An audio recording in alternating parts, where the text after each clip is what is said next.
Student of NEET JEE NDA exam 2026 welcome learn with experts. Student, आज मैं आपको सबसे पहले ना एक चीज़ बताना चाहता हूँ कि अगर हम नीट की बात करें, जेई की बात करें या एनडीए एग्ज़ाम और all other competitive exam based on the 11th and 12th class के स्टूडेंट, तो फिजिक्स का जो सिलेबस स्टूडेंट है वो सबके लिए कॉमन रहने वाला है। तो मैं आज सबसे पहले वही से स्टार्ट करूँगा। माइंड मैप स्टूडेंट हमारा क्या रहेगा इसके लिए। तो मैंने आपको स्टूडेंट पहले भी कहा था कि मैं आपको सिर्फ फिजिक्स ही पढ़ाऊँगा, बिकॉज मेरा सब्जेक्ट जो है बेटा वो फिजिक्स ही है। तो मैथ भी बेटा मैं पढ़ा लेता हूँ, बट अभी टाइम बड़ा कम है ना। अगर तो साल पूरा होता तो चलो फिर हम काम चला लेते। 12 अप्रैल तो आपको एनडीए का एग्जाम है एंड आफ्टर 1 मंथ बेटा नीट का एग्जाम हो जाएगा, ठीक है ना। तो बात करें अगर तो एनडीए जेईई और नीट के बेटा सिलेबस की बात करें, तो जो फिजिक्स का हमारा सिलेबस है, जो फिजिक्स का सिलेबस है सबसे पहले बेटा उसकी बात करेंगे आज हम। क्या सिलेबस रहने वाला है। तो बेटा जो भी एनसीईआरटी है आपकी, मतलब मैं ये कहूँगा एनसीईआरटी जो है फिजिक्स की, जो भी सिलेबस उसका है बेटा वही सिलेबस होने वाला है। मतलब 11th क्लास की बात करें तो मैकेनिक्स है बेटा।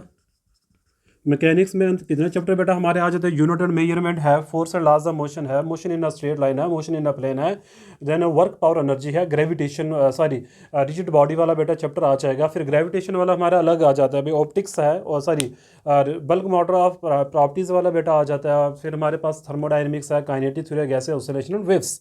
तो ये सारे चैप्टर 11th क्लास के हो चाहे बेटा 12th क्लास के। इलेक्ट्रोस्टैटिक की बात करें, इलेक्ट्रोडायनेमिक्स की बात करें, करंट इलेक्ट्रिसिटी की बात करते हैं, ऑप्टिक्स की बात करते हैं, तो ये सारे चैप्टर इंपॉर्टेंट है। मैंने बेटा कल आपको ये बताई थी। अच्छा, एनसीईआरटी में बेटा जो 11th होगा एंड जो 12th होगा, both are same for all exams, चाहे एनडीए दो, चाहे बेटा नीट दो, चाहे जेई दो। फिजिक्स का जो आपका सिलेबस है बेटा वो है आपका एनसीईआरटी जो बुक्स हैं वही आपको रीड करनी है। तो बेटा इसी तरीके से मैंने कल देखो मेरी जो सीरीज शुरू हो चुकी है, चाहे नीट की बेटा बात हो चाहे एनडीए की बात हो। बच्चे कमेंट्स कर दे सर एनडीए का पढ़ा दो, भाई सिलेबस सबका सेम रहने वाला है फिजिक्स का बेटा। आप अगर एक मेरे से सिलेबस पढ़ोगे आपका नीट भी हो जाएगा, आपका बेटा जेई की तैयारी भी हो जाएगी, और आपका एनडीए एग्जाम की फिजिक्स की तैयारी भी आपको हो जाएगी। तो चलिए बेटा, आज मैंने जैसा को बताया था कि मैंने यूनिट नंबर 1 जो आपका है, unit and measurement class 11th का बेटा डिटेल मैंने कंसेप्चुअल स्टडी करी थी। 2 टॉपिक्स रह चुके थे बेटा, एरर वाला और सिग्निफिकेंट फिगर वाला। वो कवर करने के बाद फिर मैं बेटा आ जाऊंगा एनसीईआरटी एग्जाम्पल्स के ऊपर। देखते हैं बेटा क्वेश्चंस एग्जाम में क्या पूछे जाते हैं और क्या आने के चांसेस रहते हैं। चलिए बात करते हैं बेटा हम उसकी। तो हम सिग्निफिकेंट फिगर से बेटा बात करेंगे, तो इसका मैं आपको ट्रिक्स समझा दूंगा। सिग्निफिकेंट फिगर्स बेटा निकाले के जैसा ट्रिक्स क्या है इसकी, आपने ये याद रखना है बेटा। कोई भी नॉन जीरो डिजिट होगा वो हमेशा सिग्निफिकेंट होता ही होता है। मान लो जैसे बेटा मैं आपको एग्जांपल देके समझाऊं, 1.0320। अब मैं आपसे पूछूं कि what is the number of significant figure here.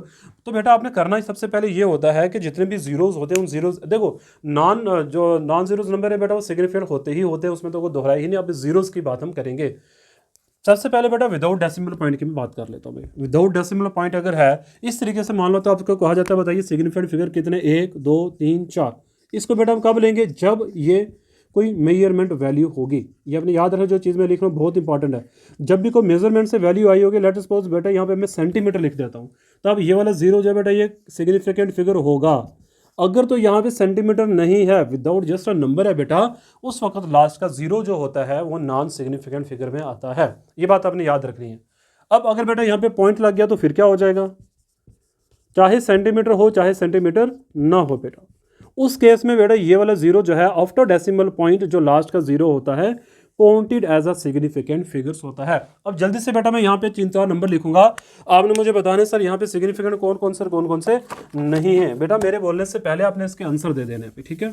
चलिए देखिए, और मैं आपको एग्जांपल से ही रूल समझाता चला जाऊंगा, फिर हम बेटा राउंडिंग ऑफ करने के बाद एरर्स पढ़े फिर हम क्वेश्चन सॉल्व करेंगे। 1.032 पहला बेटा यही है, बताइए सिग्निफिकेंट फिर कितने हैं। 0.032 इसके बताइए कितने बेटा। थर्ड नंबर पे है 224 × 10⁶, इसके बताइए कितने बेटा। नंबर फोर्थ है हमारे पास, नंबर फोर्थ है 0.0420, इसके बताइए बेटा कितने हैं। नंबर फिफ्थ है हमारे पास 0.4 पॉइंट तो एक ही बार लगेगा भाई, एक बेटा ये है हमारे पास, ठीक है। एंड हमारे पास नेक्स्ट है 102 सेंटीमीटर, 102 1020 सेंटीमीटर। तो नंबर ऑफ सिग्निफिकेंस बेटा कितना, मैं एक दो आपको समझा दूंगा, बाकी बेटा आपके लिए टेस्ट रहने वाला, आपने इसको प्रिपेयर करना है। देखिए मेरी सीरीज बेटा चल रही है, नीट के लिए भी वही है, जेई के लिए भी वही है, और एनडीए एग्जाम्स के लिए बेटा वही है। ग्रुप मैंने बना रखे हैं बच्चों के, अगर कोई पहली बार मेरे इस चैनल को देख रहा है बेटा, इंडिया के किसी भी कोने से आप देख रहा है बेटा, मेरा यही काम है हिंदुस्तान के बच्चों को बेटा पढ़ाना है, डॉक्टर बनाना है, इंजीनियर बनाना है भाई।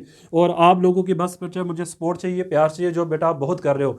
मैं डिस्ट्रिक्ट बेटा, मैं जम्मू कश्मीर स्टेट से बिलोंग करता हूँ, सारी यूनियन टेरिटरी से बिलोंग करता हूँ। यहाँ के लोग बहुत अच्छे हैं बेटा, आपको पढ़ने का मजा भी आएगा। और मैंने बेटा ये लक्ष्य लिया कि मैं फ्री ऑफ कॉस्ट में नीट हो, जेई हो, एनडीए एग्जाम हो, आपके 11th-12th की बेटा क्लासेस हो, फिजिक्स की बात कर रहा हूँ मैं, और 10th की क्लासेस हो, तो बेटा ऑल मैं आपको सब फ्री पढ़ाने वाला हूँ इस बार। एक साल बेटा पूरा देखते हैं क्या होता है भाई। मैं बेटा बहुत मेहनत कर रहा हूँ, बहुत मेहनत कर रहा हूँ बच्चों के लिए। तो आपने अपनी मेहनत करनी है, अगर मैं आपकी मेहनत करना चाहता हूँ तो बेटा आपको अपनी मेहनत ज़रूर करनी चाहिए। तो इस नंबर पे आप कांटेक्ट करिए, आपको बेटा ग्रुप ज्वाइन करेंगे, डेली के प्रैक्टिस क्वेश्चंस आपको देखने को मिलेंगे। वो क्वेश्चन प्रैक्टिस बेटा अगर आप सॉल्व कर लोगे तो आपको बहुत हेल्प हो जाएगी। पहला question, number of significant figure 1 2 3 4। बेटा जो भी दो एक जीरो अपने याद रखना, अगर कोई भी जीरो दो नॉन जीरो डिजिट के बीच में होगा तो वो सिग्निफिकेंट फिगर होता ही होता है। इसी तरीके से यहाँ पे कितने होंगे भाई, ये वाला बेटा नहीं होंगे, ये वाला भी नहीं होंगे, ये और ये होगा तो दो आ जाएंगे। अच्छा इसमें कितने, only this two trailing zeros are non significant figure बेटा, ये नहीं होंगे तो यहाँ पर भी दो आ जाएगा। अच्छा यहाँ पे कितना हो जाएंगे, ये भी नहीं लेना है, ये भी नहीं लेना है, 1 2 3, क्योंकि पॉइंट के बाद बेटा जीरो आ रहा है, पॉइंट के बाद वाला जीरो आपको पता है ना सिग्निफिकेंट फिगर होता है भाई। इसी तरीके से 1 2 3 4 एंड बेटा ये आपका क्या है, HW, होमवर्क मिलता था ना बचपन में। तो सिग्निफिकेंट फिगर बेटा हमारे हो चुके हैं। चलिए आगे बढ़ते हैं, उसको बोलते हैं राउंडिंग ऑफ के रूल्स बेटा क्या कहते हैं, वो भी एक ही क्वेश्चन से मैं आपको समझा दूंगा। राउंडिंग ऑफ के रूल्स, एक बच्चा मुझे बोलता है सर मतलब 20 या 25 मिनट में एक चैप्टर कैसे पढ़ा सकते हैं भाई। इट इज़ माई टैलेंट बेटा, मैं पढ़ा सकता हूँ भाई, ठीक है ना। जिन बच्चों ने पढ़ा उनको पता होगा कि हमने 25 से 26 मिनट में एक चैप्टर खत्म कर ही दिया है, वो है unit and measurement. Rounding off के रूल्स बेटा ये है, मान लो 1524 कहते हैं इसको राउंड ऑफ करो, round off up to 3 digits. Point में हो बेटा, जैसे पॉइंट के बिना हो उसमें आपको मुश्किल नहीं आनी चाहिए। 3 डिजिट तक तो हमने गिना 1 2 3 4 को बेटा क्या करना हमें, ड्रॉप। अब जिस नंबर को आप ड्रॉप कर रहे हो, ध्यान से सुनते रहना भाई, जिस नंबर को बेटा आप क्या कर रहे हो, DROP कर रहे हो, ड्रॉप कर रहे हो, अगर वो वाला नंबर किससे बड़ा होगा, सॉरी किससे छोटा होगा, छोटे वाली बात करते हैं ना, और बेटा किससे छोटा होगा, 5 से छोटा होगा, प्रीसीडिंग डिजिट जो होगा बेटा उसमें क्या आएगी, नो चेंज, नो चेंज। तो इसका बेटा आंसर क्या आ जाएगा, 152 ही आ जाएगा। बात समझ में आ गई कि 4 बेटा 5 से छोटा है तो उसमें कोई भी चेंज आने वाली, अगर 4 की जगह ये होता 1526 होता, उस वक्त बेटा क्या होता, 3 डिजिट तक राउंड ऑफ करना है, और जिस नंबर को हम ड्रॉप करना चाहते हैं, छोड़ना चाहते हैं बेटा, वो नंबर जो है वो 5 से क्या है, बड़ा है। उस वक्त बेटा पहले डिजिट में कितना बढ़ा आपने बढ़ाना है, 1 बढ़ाना है। इसका सही आंसर होगा 153। This is a rounding off rules बेटा। अब आपके दिमाग में क्वेश्चन आया होगा सर अगर 5 ही हो जाए तो क्या होगा बेटा, अगर 5 हो जाए तो फिर क्या होगा, वो भी बताएंगे भाई, सब बताएंगे, आपको टेंशन आपको करने की ज़रूरत नहीं है। एक एग्जांपल लिखते हैं भाई, 3 की बेटा बात करते हैं, 1555, 3 तक छोड़ेंगे बेटा तो 5 को ड्रॉप करना है, 5 को ड्रॉप करेंगे तब आपने देखना क्या है भाई। अच्छा इसमें 2 केसेस बेटा हमारे पास बनते हैं। एक केसेस ये है कि 5 के बाद कुछ भी ना हो, या ट्रेलिंग जीरोज हो, या बेटा कोई नंबर हो, तो उसके लिए अलग से केसेस बनते हैं। अब बेटा इसके मान लो इसके आगे कुछ भी नहीं है, खाली ब्लैंक से बेटा, उस वक्त देखना 5 से पहले क्या है, इवन है या ऑड है, इवन और ऑड। अगर तो बेटा इवन होगा तो नो चेंज आएगी, अगर ऑड होगा तो उसमें 1 बढ़ा देना है, तो 156 हो जाएगा यहाँ पे। अगर इवन होता तो कोई भी चेंज नहीं आती है। और अगर बेटा ट्रेलिंग जीरोस के अलावा कोई नंबर हो, जैसे एग्जांपल के तौर पे यहाँ पे मैं लिख देता हूँ 15553, just like this, if you drop this 5, आगे बेटा आप 5 के पहले इवन हो चाहे ऑड हो, यहाँ मैं नंबर 1 लिख देता हूँ 4, आपको पजल हो जाएगा। इवन हो चाहे ऑड हो, 5 के बाद बेटा अगर नंबर आ गया तो 5 से पहले चाहे इवन हो चाहे ऑड हो, आपको 1 बढ़ाना ही बढ़ाना है। तो इसका सही उत्तर बेटा, इसका सही आंसर होगा 155। This is the rounding off rules and the significant figure बेटा। इसकी पीडीएफ मैं आपको ग्रुप में शेयर कर दूंगा, एक ही बार रीड करनी है, अपने सारे पॉइंट्स आपको समझ में आ जाएंगे। चलिए बेटा एरर्स की बात करते हैं, एरर्स क्या है, फिर मैं आपको इसके ना न्यूमेरिकल प्रॉब्लम्स बेटा PYQs के जितने भी है क्वेश्चन हम प्रैक्टिस करेंगे आज की क्लास में भी, ठीक है। जैसा कि मैंने बोला था, मेरा लक्ष्य, मेरा मोटिव है मिशन 120+। अब सोच रहे हैं सर मिशन क्यों आपने बोला भाई, आप मैंने 120 से ज़्यादा नंबर आपको दिलाने हैं फिजिक्स में, आते ही नहीं है बेटा। बट फिजिक्स के नंबर नहीं मिलते हैं पेपर में, ये टफेस्ट सब्जेक्ट है नीट के बच्चों के लिए। इसलिए तो बेटा मैंने एक मोटिव लिया है भाई कि मैं नीट के बच्चों को फिजिक्स पढ़ाऊंगा, उनको डॉक्टर बनाना ही बना, अच्छे डॉक्टर बेटा आपको बनना है, ठीक है ना। तो चलिए बात करते हैं, हम किसकी बात कर रहे थे भाई, एरर्स की। एरर बेटा, एरर क्या होता है, गलतियाँ। बट फिजिक्स में इसको गलतियाँ नहीं बोलेंगे भैया, ये बात आप याद है, फिजिक्स में इसको हम गलतियाँ नहीं बोलते। एरर का मतलब होता क्या है, difference between true value and mean value. ये डेफिनेशन बेटा नहीं है, गलतियाँ नहीं, इसमें होता है difference between true value and mean value. ये आप बोल सकते हो ऑब्जर्व्ड वैल्यू बेटा, ठीक है ना। इन दोनों के बीच में जो डिफरेंस आ जाता है बेटा, उसी को हम एरर कहते हैं फिजिक्स के अंदर। मतलब जो वैल्यूज हम कैलकुलेट कर रहे हैं, दोनों में जो फर्क आ रहा है, जो डिफरेंस आ रहा है बेटा, उसी को हम क्या बोलते हैं, एरर बोलते हैं। एरर काफ़ी सारे टाइप्स के बेटा, बट मुझे बेसिकली आपको ये वाले एरर पढ़ाने, एब्सोल्यूट, क्योंकि मुझे तो आपको कॉम्पिटिटिव एग्जाम के लिए पढ़ाना है भाई, एब्सोल्यूट एरर। उसके बाद बेटा आपको पढ़ना है relative error and percentage error. इसके ऊपर बेटा क्वेश्चन भी है परसेंटेज एरर्स के, ठीक है ना, बहुत सारे क्वेश्चन एग्जाम में आपको पूछे जाते हैं इसके ऊपर। एब्सोल्यूट एरर और रिलेटिव एरर और परसेंटेज एरर। सबसे पहले देखते हैं एब्सोल्यूट एरर बेटा होता क्या है। आपको गिवन वैल्यू बेटा वैल्यूज दी होंगी। अच्छा, सबसे पहले ना आपको ट्रू वैल्यू बेटा कैसे मालूम करनी होती है ना, इसका तरीका बेटा ये होता है, जो भी वैल्यूज आपको दिए, सबका आपको मीन निकालना होता है, ठीक है ना। मैं यहाँ पे लिख देता हूँ, यहाँ पे गलती है भाई, इसको आप ऑब्जर्व वैल्यू लिख देना, ठीक है ना, ऑब्जर्व वैल्यू, ओके। तो इसका बेटा एब्सोल्यूट एरर का क्या फार्मूला बनेगा, mod of observe value minus true value, okay. Relative error बेटा क्या होता है, रिलेटिव एरर में क्या होता है, जो भी एब्सोल्यूट एरर में बेटा आपके पास निकले के आएगा, उसको बोलते हैं मीन। क्या बोलते हैं, मीन ऑफ एब्सोल्यूट एरर। उसको बेटा आपने किससे डिवाइड करना होता है, मीन ऑफ एब्सोल्यूट एरर को डेल्टा ए मीन मैंने बेटा लिख दिया, मतलब सारे मीन का एब्सोल्यूट एरर का आपने मीन ले लिया, डिवाइड बाई ए मीन आ जाएगा। अच्छा, ये ए मीन क्या चीज़ है बेटा, ये है जो वैल्यूज बेटा आपको गिवन होंगे। मान लो आपको ना पेपर में 3 4 5 6 ऑब्जर्वेशन दी जाएंगी, आपने उन सबका मीन निकाल लेना, that's called a mean value और ट्रू वैल्यू बेटा, ठीक है ना। फिर आपने एरर निकालने में मतलब 1 बाई 1 करके उन सबसे माइनस सब निकाल लेना, दैट्स एब्सोल्यूट एरर। और बेटा सारे एब्सोल्यूट एरर का मीन निकालोगे तो उसको बोलते हैं हम डेल्टा ये वाला। उसको अगर मैं ए मीन से डिवाइड कर दूंगा तो बेटा ये क्या बन जाएगा, रिलेटिव एरर। परसेंटेज निकालने का फॉर्मूला क्या बेटा, relative error multiply by 100, simple. तो ये फार्मूले आपने याद रखने हैं। रिलेटिव एरर बेटा परसेंटेज एरर का ये आ जाएगा, रिलेटिव एरर का ये आ जाएगा, और यहाँ पे आप ट्रू वैल्यू देखो, मॉड हम ले रहे हैं बेटा, तो आप जो मर्जी लो, true value minus observe value. True value निकालने का तरीका मैंने आपको समझा दिया बेटा, कौन सा है, mean of all the observe values को बेटा ट्रू वैल्यू ही कहा जाता है, या इसको मीन वैल्यू भी हम कहते हैं।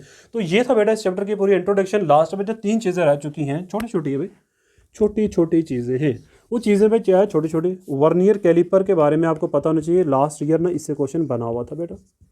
वर्नियर कैलिपर, स्क्रू गॉज और है स्फेरोमीटर बेटा, ये 3 डिवाइसेस हैं हमारे पास जिससे हम मेजरमेंट करते हैं बेटा।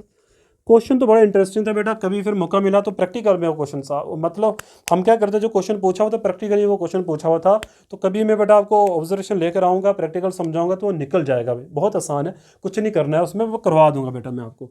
वर्नियर कैलिपर का बेटा आपने याद रखना 0.1 mm क्या है, इसका लीस्ट काउंट है, इसका 0.01 mm, एंड स्फेरोमीटर का बेटा क्या है 0.01 mm।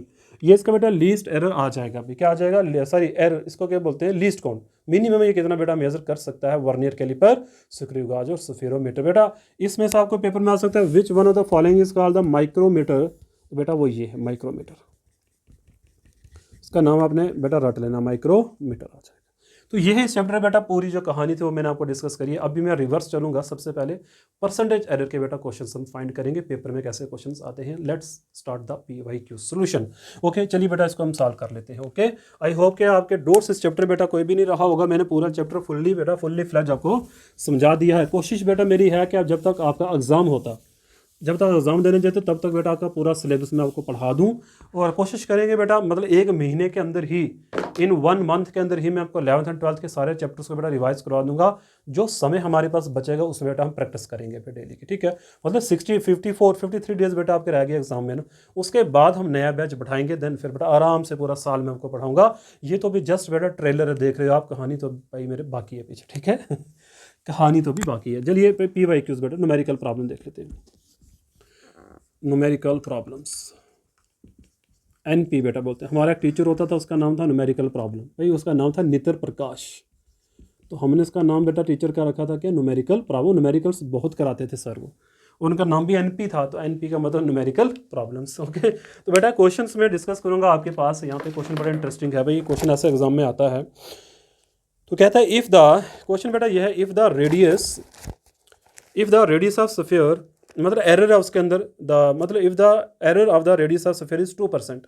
अगर जो स्फीयर है बेटा उसके रेडियस के अंदर अगर 2% का एरर है, तो बताइए उसके वॉल्यूम के अंदर एरर क्या होगा। बेटा ट्रिक की क्वेश्चन है, ट्रिक बताऊंगा, मतलब पूरा सोल्यूशन नहीं करना है, ट्रिक क्या हो मैं आप समझा, ट्रिक से क्वेश्चन निकलेगा भाई। पूरा करने बैठोगे तो बेटा फिर तो हो गया भाई काम। ट्रिक से कैसे निकलेगा, क्या दिया हुआ है, रेडियस के अंदर एरर कितना है। क्वेश्चन बेटा जो है वो क्वेश्चन में ग्रुप में शेयर कर दूंगा। रेडियस ऑफ एरर बेटा, एरर परसेंटेज एरर जो है, error in radius how much, 2%। और हमें क्या कहता है कि जो वॉल्यूम होगा, बताइए उसके अंदर एरर बेटा कितना आ जाएगा। वॉल्यूम ऑफ स्फीयर होता भाई किसके बराबर है, 4π3πr3। बेटा देखो यहाँ पे ये पूरी टर्म कांस्टेंट है, इस पर कोई चेंजिंग नहीं आने वाली है। एरर कांस्टेंट टर्म में कहाँ से होती है भाई, कांस्टेंट में तो 4/3π में कौन सी एरर बेटा आ सकती है, एरर तो आर में आई है और जी भी रखी है। कितनी आ रही है, 2%। ट्रिक बेटा क्या, आप ट्रिक सीख लो। 3 की पावर बेटा, यहाँ आर की पावर कितनी है, 3।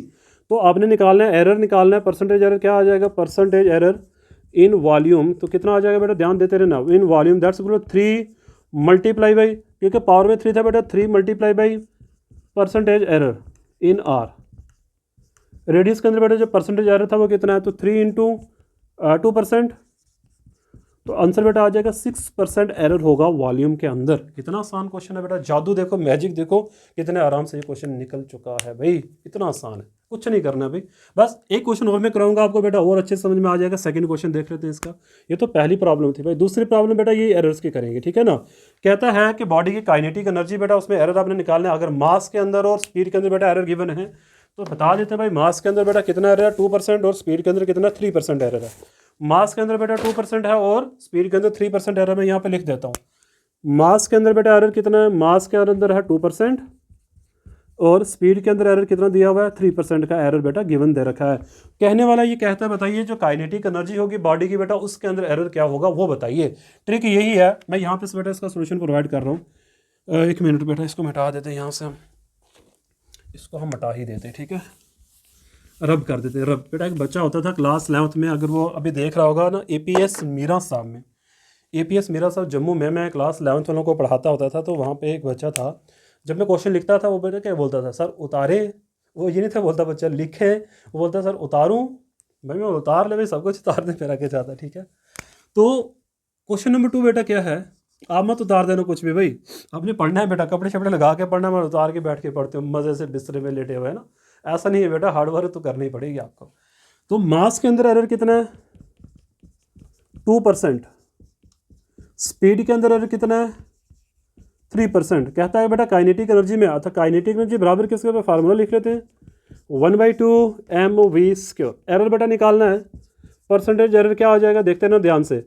मास के अंदर बेटा पावर कितनी है, 1, तो 1 मल्टीप्लाई बाई 2%, प्लस वी की बेटा पावर कितनी है, 2, तो 2 मल्टीप्लाई बाई 3%।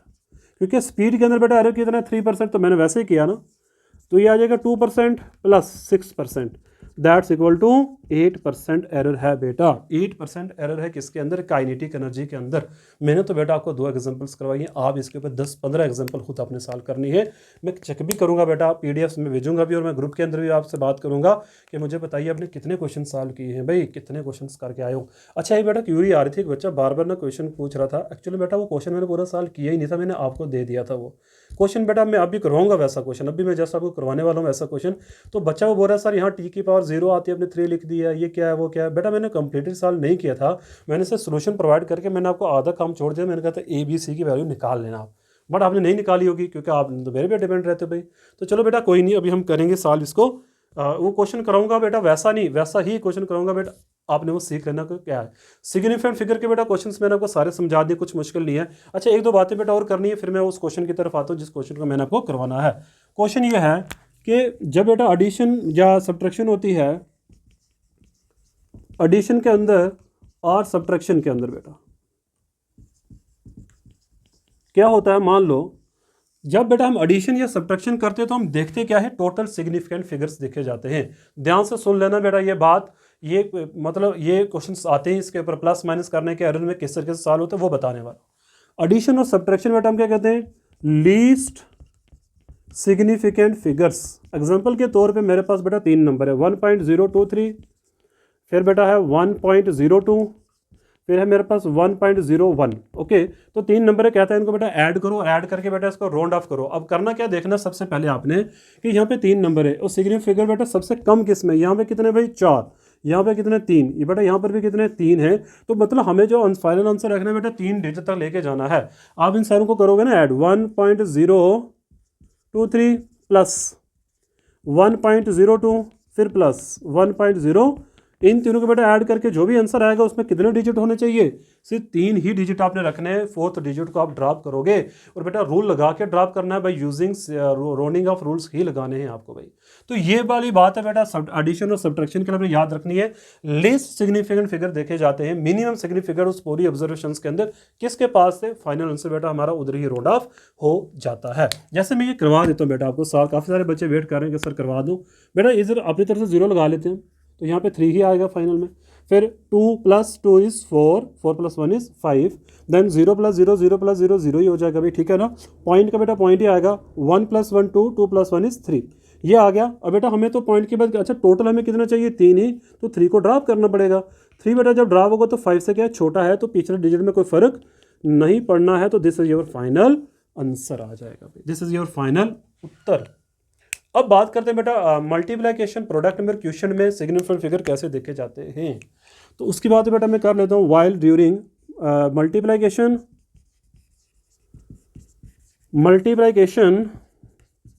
एंड क्वेश्चन बेटा डिवीजन, मतलब डिवीजन, मल्टीप्लिकेशन एंड डिवीजन। इसके अंदर बेटा होता ही है, इसके अंदर हम ये देखते हैं after decimal point least number हमने देखते हैं, आफ्टर डेसिमल पॉइंट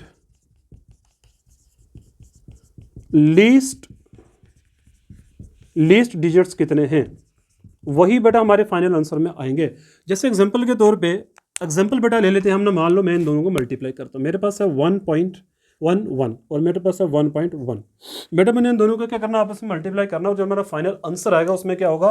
अब आपको टोटल सिग्निफिकेंट फिगर बेटा नहीं देखने का, पॉइंट के बाद के सबसे कम डिजिट काउंट करो, यहाँ पे कितने 2 और बेटा यहाँ पे कितना 1 पॉइंट के बाद, तो जो हमारा फाइनल आंसर होगा बेटा उसमें पॉइंट के बाद कितने डिजिट होना चाहिए, ओनली 1 डिजिट होना चाहिए। इसको मल्टीप्लाई करने का बेटा तरीका है, 1 1 1 को 1 1 से मल्टीप्लाई करो तो आएगा ये +1 1 1, तो क्या आ जाएगा 1 2 2 1, तो 1 2 2 1 बेटा पॉइंट्स कितने जगह लगेगा यहाँ पे, तो ये आ जाएगा 1000 डिवाइड बाई 1000 करना पड़ेगा, तो ये आ जाएगा 1.221। बेटा राउंड ऑफ करना है, पॉइंट के बाद कितने डिजिट छोड़ने, 1, जैसे मैंने कहा भाई आपको, तो ये पूरा डिजिट उठ जाएगा। और 2 बेटा जो है वो किससे छोटा है, 2 से छोटा है, तो नंबर में कोई चेंजिंग नहीं है, तो फाइनल आंसर आपका क्या आ जाएगा 1.2।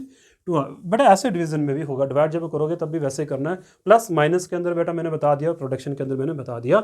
आगे बढ़ते हैं बेटा, इसके ये क्वेश्चन से एक्चुअली मैंने करवा दिया भाई। And the last question for today's lecture बेटा वो है डायमेंशनल फार्मूला हम कैसे कैलकुलेट करते हैं। मैंने कल करवाया भी था बेटा ये क्वेश्चन, और मैं आज फिर करवाने वाला हूँ आपको, ठीक है।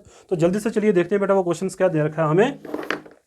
ये बेटा एनसीईआरटी एग्जाम्पलर हमारा, ठीक है, मैं इससे क्वेश्चन आपको करवा रहा हूँ, ठीक है। बेटा अगर आपको नीट निकालना है तो क्वेश्चन आपको इसी से सॉल्व करने पड़ेंगे, वरना बहुत मुश्किल हो जाएगा आप बच्चों के लिए, ठीक है।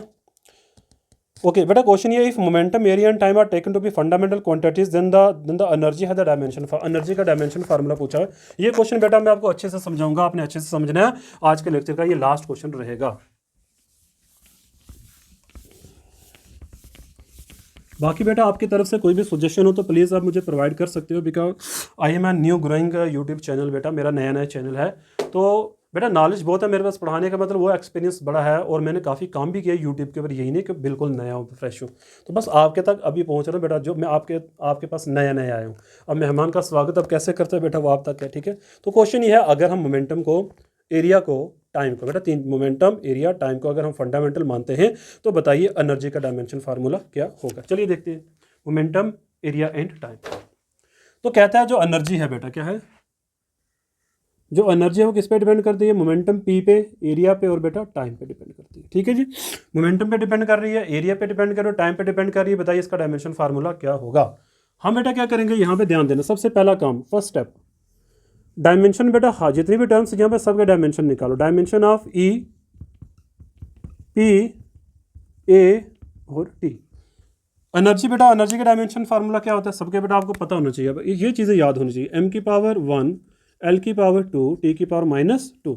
एंड मोमेंटम का बेटा क्या होगा, m की पावर 1, l की पावर 1, t की पावर -1। और एरिया क्या होगा, ओनली l की पावर 2। और बेटा टी में क्या आएगा, टी की पावर सिर्फ 1 ही आ जाएगी। इस इक्वेशन में बेटा सब्स्टिट्यूट करो तो क्या आ जाएगा, m की पावर, अच्छा यहाँ पे एक चीज़ रखनी है, A B C, A B C बेटा हमें निकालने हैं भाई। तो क्वेश्चन बहुत आसान है भाई, देखते रहो देखते रहो बेटा। मोमेंटम का क्या है, m की पावर 1, l की पावर 1, t की पावर -1 की whole power a। Then area के लिए आ गया l की पावर, सॉरी 2 नहीं है भाई, l की, ओके l की पावर 2 ही आता है। l की पावर 2 की पावर बेटा होल क्या आ जाएगा, b। यहाँ पे a की पावर b है ना, तो वही लिखा मैंने, ठीक है ना। ये मैं लिख देता हूँ इस पेन से, थोड़ा सा आपको हाईलाइट हो जाएगा। देन नेक्स्ट बेटा क्या, t की पावर 1 और होल पावर में कितना, c। प्रिंसिपल ऑफ होमोजेनिटी का बेटा यहाँ यूज होगा P.O.H का। कल के लेक्चर के अंदर बेटा मैंने डिस्कस भी करा था what is principle of homogeneity. तो ये कहता है कि बेटा कोई भी इक्वेशन डायमेंशनली करेक्ट कब होती है, जब बोथ साइड की इक्वेशंस के क्या होता है, डायमेंशन सेम होते हैं भाई, ठीक है ना। तो वही बात करेंगे हम यहाँ पे। सबसे पहले बेटा m ढूंढना, m एक ही है, एक ही है, एक ही है। तो m बेटा क्या आ जाएगा यहाँ पे, मैं यहाँ लिखता हूँ m की पावर 1, l की पावर 2, t की पावर -2। बेटा ये LHS पार्ट है, RHS पार्ट में m ढूंढो, एक ही है। m की पावर बेटा कितनी है, a। मतलब a को 1 से मल्टीप्लाई करो तो यही आ गया। l कितनी जगह पर है, यहाँ पर भी है, यहाँ पर भी है, और यहाँ नहीं है। यहाँ l की पावर a है, यहाँ l की पावर बेटा 2b है, तो आएगा क्या, a प्लस 2b आ जाएगा। देन यहाँ t की पावर -a है, और यहाँ t की पावर बेटा c है, तो t की पावर आएगा क्या, -a प्लस c आ जाएगा बेटा, ठीक है। अब जरा हम इक्वेट कर लेते हैं इनको दोनों तरफ, क्योंकि दोनों बेटा डायमेंशन फार्मूले सेम ही है प्रिंसिपल ऑफ होमोजेनिटी के अकॉर्डिंग। तो इसको बेटा कंपेयर कर लेते हैं, ठीक है। यहाँ m की पावर में कितना है भाई, a, और यहाँ बेटा m की पावर में कितना है, 1। तो a बराबर आ गया किसके, 1, a मिल गया। अच्छा उसके बाद बेटा सबसे इजीएस्ट वाली इक्वेशन ढूंढो जिससे हमें जल्दी से कुछ ना कुछ मिल जाए। दोनों इक्वेशन बेटा, यहाँ a की पावर में l की पावर क्या, a प्लस 2b, और यहाँ बेटा l की पावर में कितना है, 2। तो यहाँ से हम a किसके बराबर ले लेंगे, 2 - 2b। ओके बेटा a माइनस क्या आ जाएगा, a equal to 2 - 2b। a की जगह कितनी वैल्यू आ जाएगी, 1, 2 - 2b। बेटा इस 2 को इधर लाइए तो क्या आ जाएगा, 1 - 2। बेटा प्लस का 2 था, इधर आके माइनस का हो जाएगा, और यहाँ पे क्या बचेगा, माइनस का 2b। तो यहाँ पे -1 आ जाएगा। इसको सॉल्व करने के बाद माइनस माइनस कटेगा, तो बेटा b की वैल्यू क्या आ जाएगी, देखो b की वैल्यू, ये 2 बेटा इधर आ जाएगा, इक्वल टू 1/2 आ जाएगी। b की वैल्यू क्या आ जाएगी, 1/2। b की वैल्यू, हाँ b की वैल्यू 1/2 आ जाएगी। बचा c कहाँ पर है भाई, c बेटा यहाँ पर है। तो इसको मैं यहाँ सॉल्व करता हूँ c को बेटा। यहाँ पर है -a plus c equal to what, minus का बेटा 2। तो c क्या आ जाएगा, -2 प्लस a, ठीक है। माइनस का इधर लेके चले गए बेटा, प्लस का हो जाएगा, -2 + 1, तो दैट्स इक्वल टू -1 हो जाएगा बेटा, ठीक है ना। तो what is the dimension formula of energy, तो बेटा क्या आ जाएगा, p की पावर में कितना, a 1, एंड देन बेटा b क्या आया, b की पावर मतलब a की पावर में क्या आएगा, 1/2, एंड बेटा t की पावर में क्या आ जाएगा, 1 आ जाएगा, सॉरी -1 आ जाएगा। This is the dimension formula of energy बेटा। इस तरीके से क्वेश्चन पेपर में आते हैं भाई, जो मैं आपको कह रहा था। तो बेटा ये एनसीईआरटी एग्जाम्पल का जो है आपकी एग्जाम्पल नंबर 12 है। तो जो हमारा आंसर है p a की पावर 1/2 t की power -1 is the right option. तो बेटा ये था हमारा आज का लेक्चर। हम आगे का जो है नया टॉपिक बेटा शुरू करेंगे, नया चैप्टर शुरू करेंगे। एक क्वेश्चन बेटा मैं आपको यहाँ पूछ लेता हूँ, बस जाते जाते आपके काम की बात कर ही जाते हैं। एक लास्ट बात बेटा मैं करूँगा, मैं बस आपका टाइम नहीं लेना चाहता हूँ ज़्यादा भी, टाइम बहुत कीमती है आपका भाई। बेटा एक लास्ट बात मैं कर लेता हूँ, जैसे ये है which are the following measurement is most precise बेटा होता है, एक होता है एक्यूरेसी। तो मैं आपको दोनों का डिफरेंस बेटा बता दूँ। तो मैं कुछ वैल्यूज़ यहाँ लिख रहा हूँ, 5.00 mm, 5.00 cm, सेम मतलब सेंटीमीटर, 5.00 मीटर, 5.00 किलोमीटर। तो बेटा मेरे पास ये 4 वैल्यूज़ हैं। तो कहा जाता है सबसे प्रीसाइज बताओ कौन सी है। तो बेटा प्रीसीजन के लिए आप क्या करोगे, सबसे पहले बेटा आप ये देखना है कि इन चारों में सबसे प्रिसाइज कौन है बेटा, जिसका यूनिट सबसे छोटा होगा, क्योंकि सब में 3 डिजिट्स है ना भाई, सब में 3 डिजिट ही बेटा आ रहे हैं ना। तो इनमें सबसे छोटा कौन होगा, ये वाला बेटा सबसे प्रिसाइज बेटा ये होगा, क्योंकि ये बहुत प्रिसाइज वैल्यू है, बहुत छोटी वैल्यू है भाई। प्रिसाइज का मतलब बहुत छोटी वैल्यू बेटा, बहुत nearest to the true value बेटा, बहुत ज़्यादा छोटी वैल्यू को हम बोलते क्या है, ट्री प्रिसाइज टर्म। एक्यूरेसी बेटा अलग चीज़ होती है, वो इसका उल्टा होता है। अगर ये ज़्यादा प्रिसाइज हो बेटा, इसमें एक्यूरेसी कम होगी, मतलब ज़्यादा गलती हो जाएगी। जितना हम छोटी वैल्यूज बेटा लेते हैं उतनी वो प्रिसीजन कम होती है, वो ट्री वैल्यू तक उतनी बेटा पहुँचती नहीं है। ये था हमारा बेटा आज का लेक्चर, यूनिट नंबर 1 हमारा कंप्लीट हुआ, जिसका नाम था यूनिट एंड मेजरमेंट। लेक्चर बेटा पूरा मैंने बताया, और इसके बाद जितने भी किस्म के ऑब्जेक्टिव बन सकते हैं क्वेश्चंस बेटा, वो भी हमने डिस्कस कर लिए हैं। अब इस चैप्टर में बेटा कुछ नहीं बचा नीट के लिए, बाकी मैंने सारा आपको पढ़ा दिया है। इस वीडियो को जितना बेटा हो सके शेयर करिए। हाइप्स करना बेटा बोलते पहले, आजकल नए ना यूट्यूब पर बेटा ऑप्शन आया हाइप का, बेटा आपने वो जरूर दबाना है, ठीक है ना। हाइप करना है, और बाकी जितने भी स्टूडेंट्स हैं उन तक ये वीडियो बेटा पहुंचानी है।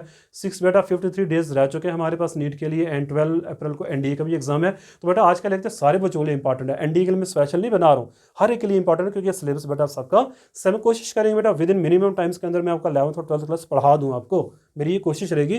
जितना जल्दी बेटा आपका मतलब कंसेप्चुअल पोर्शन खत्म हो जाएगा, उसके बाद बेटा हम प्रैक्टिस शुरू कर देंगे। आज का लेक्चर इतना ही रखेंगे।